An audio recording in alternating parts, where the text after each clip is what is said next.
¿Alguna vez te has encontrado con un libro que empieza como el típico slasher adolescente, pero termina hablando de culpa, generaciones enfrentadas y el peso del pasado? Eso fue exactamente lo que me pasó con Un payaso en el maizal de Adam Cesar.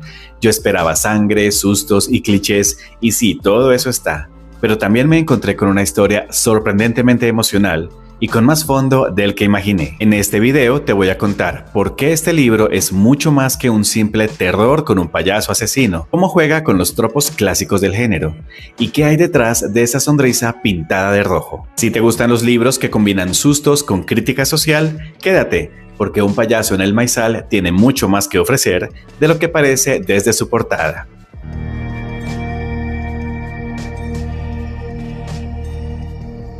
Esta es una de esas lecturas que empiezas pensando que va a ser un slasher más, con todos los clichés del género, pero que termina sorprendiéndote por la forma en que los usa para contar algo un poco más profundo. Es entretenido, ágil y con ese tono de película de terror adolescente que te atrapa desde el primer capítulo, pero debajo de los sustos, la sangre y las persecuciones, hay una historia sobre generaciones enfrentadas, culpa colectiva y la manera en que los pueblos pequeños se aferran a un pasado aunque eso los destruya. La historia sigue a Queen Maybrook, una chica que se muda con su padre al pequeño pueblo de Kettle Springs buscando un nuevo comienzo. Pero el lugar, lejos de ser tranquilo, está marcado por una tensión constante entre los adultos y los jóvenes. Desde que se incendió la fábrica de jarabe de maíz, que era el corazón económico del pueblo, todo se vino abajo. Los adultos culpan a los adolescentes de no respetar nada, de vivir pegados a las redes sociales y de haber perdido los valores que hicieron grande a la comunidad. Los jóvenes, por su parte, ven a los adultos como gente amargada, incapaz de entender el mundo en el que viven. Esa división, que al principio parece social o generacional, se convierte pronto en algo mucho más oscuro cuando aparece un payaso homicida que empieza a atacar brutalmente a los adolescentes del lugar. La primera mitad del libro tiene todos los elementos clásicos del slasher: la chica nueva, el grupo diverso de amigos, la rubia, el nerd, el atleta, el bromista, la fiesta que sale mal, el asesino enmascarado que acecha en la oscuridad.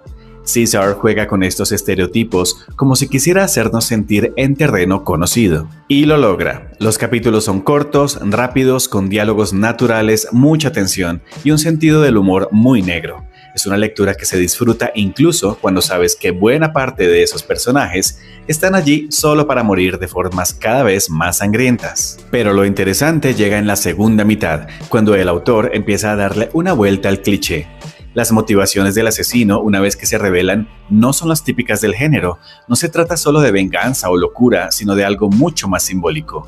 Una especie de castigo colectivo, una manera de purificar al pueblo de los pecados modernos, de la desobediencia de los jóvenes, del abandono de las viejas tradiciones. Esa parte me pareció especialmente buena porque le da al libro una lectura más social y menos superficial. Cesar muestra muy bien los pueblos pequeños y cómo tienden a conservar sus costumbres y a rechazar cualquier cambio, incluso cuando ese cambio viene de sus propios hijos. Hay una sensación constante de herencia maldita, de culpa que pasa de padres a hijos, sin que nadie sepa cómo romper el ciclo. Queen es un personaje que crece mucho en la historia. Al principio parece la típica final girl, inteligente, empática, pero algo tímida. Sin embargo, poco a poco se convierte en una figura de resistencia, alguien que no solo quiere sobrevivir, sino también entender qué está podrido en el corazón de ese pueblo. Su relación con su padre añade una capa emocional interesante porque ambos están intentando reconstruir sus vidas después de un pasado difícil. Es una dinámica de amor, culpa y protección que se siente bastante real. Entre los secundarios destacan Cole, un chico local que se convierte en aliado de Queen, y varios adultos del pueblo, que funcionan como reflejo del resentimiento y la desconfianza hacia los jóvenes. Nadie está completamente libre de culpa y eso hace que incluso los personajes más caricaturescos tengan un trasfondo humano. El tono del libro es muy cinematográfico. Cesar escribe como si estuviera montando una película. Descripciones visuales, ritmo acelerado y escenas que parecen pensadas para la pantalla. La prosa es sencilla, directa pero efectiva.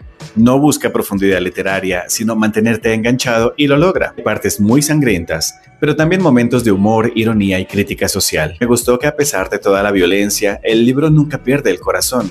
Hay una emoción genuina detrás de todo, especialmente en el tramo final, que me pareció muy emotivo y hasta inesperadamente triste. Entre los temas más fuertes está la brecha generacional, la culpa heredada y la decadencia de los pueblos que se niegan a cambiar. El payaso, esa figura grotesca con su sombrero y su nariz roja, funciona como un símbolo del pasado, que no quiere morir, del resentimiento disfrazado de tradición. También hay una reflexión interesante sobre cómo los jóvenes son juzgados por la manera en que viven y cómo los adultos, en su intento de preservar lo correcto, pueden volverse igual o más crueles que aquello que critican. De lo que está muy bien logrado destacaría el ritmo, no decae casi nunca, el tono entre terror y sátira y la manera en que Caesar combina entretenimiento pero con crítica al conservadurismo de las comunidades cerradas. Lo que podría mejorarse es que a veces los personajes secundarios se sienten demasiado arquetípicos y no hay mucho desarrollo más allá del rol que cumplen en la historia. Pero honestamente en un slasher eso no molesta tanto. Recomendaría este libro a quienes disfrutan del terror en pueblos pequeños, de las historias que combinan sustos con crítica social o a cualquiera que quiera una lectura rápida, visual y adictiva.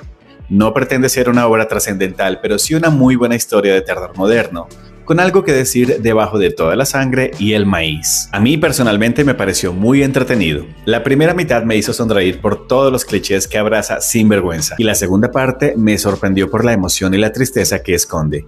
Es un libro que se lee casi de un tirón, pero deja eco como una risa de payaso que se queda resonando entre los surcos del maizal. ¿Y tú te atreverías a visitar Kettle Springs? ¿Crees que los verdaderos monstruos están en los campos de maíz?